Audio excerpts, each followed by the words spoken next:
The sun was setting over the small coastal town of Leora, painting the horizon with streaks of orange, pink, and purple.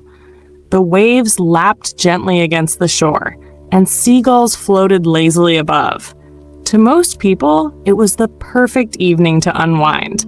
But for Arin, a young man of 27, peace was never found outside. It was always lost inside his own head. Arin had a restless mind. No matter what he did, his thoughts spun endlessly like a wheel that refused to stop. When he worked, he worried if he was good enough. When he rested, he wondered if he was wasting time. Even when joy came, he doubted whether it would last. His mind was a storm of what-ifs and why-nots, leaving him drained, restless, and trapped in the prison of his own overthinking. One day, after a sleepless night of tangled thoughts, Arin went for a walk along the shoreline. His feet sank into the cool sand, and the sound of the waves was steady and soothing, yet his mind refused to quiet down. That was when he noticed an old man sitting on a rock by the water, sketching in a small notebook. The man looked peaceful, like the sea itself. Curious, Arin approached him. "Good evening," Arin said. "What are you drawing?" The old man looked up with a smile.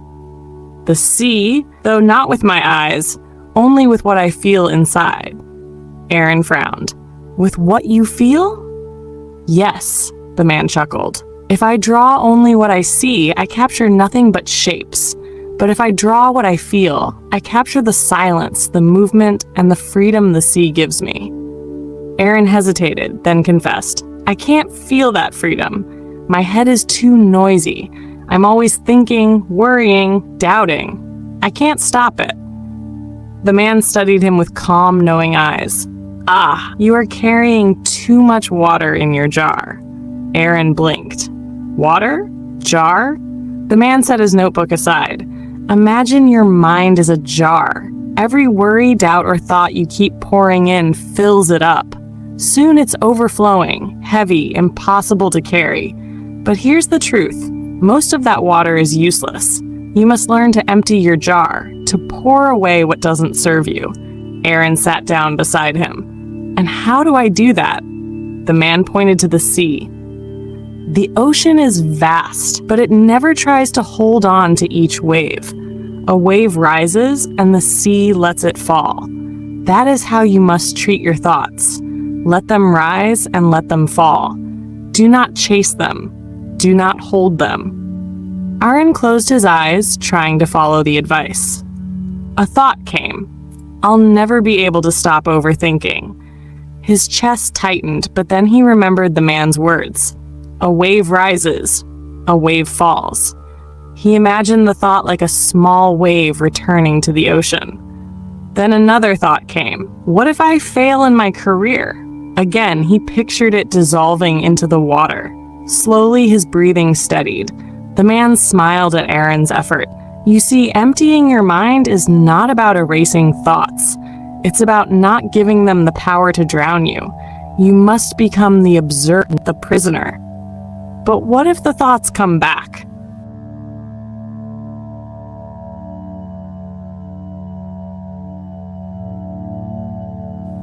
Arin stayed by the sea long into the evening, practicing the art of letting thoughts pass. For the first time in years, he felt a quiet space inside him, a space where he could breathe. The next morning, Arin decided to test this wisdom in daily life. At work, when a voice in his mind whispered, "You're not good enough," he paused, took a breath, and imagined the thought as a wave. He let it rise. He let it fall. When he worried about the future, he reminded himself that tomorrow's storms could not be solved by today's fears. Each time he emptied a little more from his jar. Days turned into weeks, and though his thoughts didn't disappear, his relationship with them changed. He no longer drowned in them. He surfed on them, balanced and free. One afternoon, Arin met the old man again by the shore. This time, Arin carried a notebook of his own. "You've been practicing," the man said with a grin. "I have," Arin replied. And something amazing happened. When my mind became lighter, my heart became clearer. I started noticing the little joys I used to overlook. The smell of the ocean, the laughter of children, even the warmth of sunlight. It feels like I was blind before, and now I can see. The old man nodded. That is the gift of an empty mind. It makes room for the present.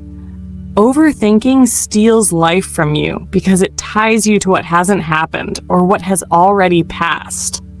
But when you release it, you return home to now. And now is the only place life truly exists.